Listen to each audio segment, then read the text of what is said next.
நான் பட்ட கஷ்டம் நஷ்டம் துன்பம் துயரம் இருக்குது பாரு, கொஞ்சம் நஞ்சம் இல்லை எனக்கு. ஏன் இப்படின்னு நான் யோசிக்கிறதுக்குள்ள எல்லாமே முடிஞ்சிருச்சு.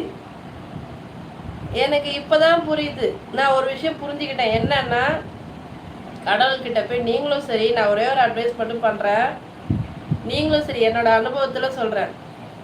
கடவுள்கிட்ட போய் கேட்குறீங்கன்னா, நான் கேட்கறது இப்போ இப்படி இப்படி மாத்திட்டேன். இப்பெல்லாம் எனக்கு எது நன்மையோ அதை செய், எனக்கு எது நல்லதோ அதை செய், எனக்கு எது கெட்டதோ அதை என்னை விட்டு நீக்கிடு, எனக்கு தீங்கு இழப்பவர்களை என்னை விட்டு நீக்கிடு. சரியா? எனக்கு எதை கொடுக்கணும்னு நினைக்கிறேன் அது நீயே கொடு. எனக்கு இதை கொடு அதை கொடுன்னு நான் கேட்க மாட்டேன். ஏன்னா நான் கேட்டு வாங்கி அவஸ்தைப்பட்டுட்டேன். அதனால நான் கேட்க மாட்டேன். நீ எனக்கு எது கொடுக்கணும்னு நினைக்கிறியோ அது நீயே கொடு. எனக்கு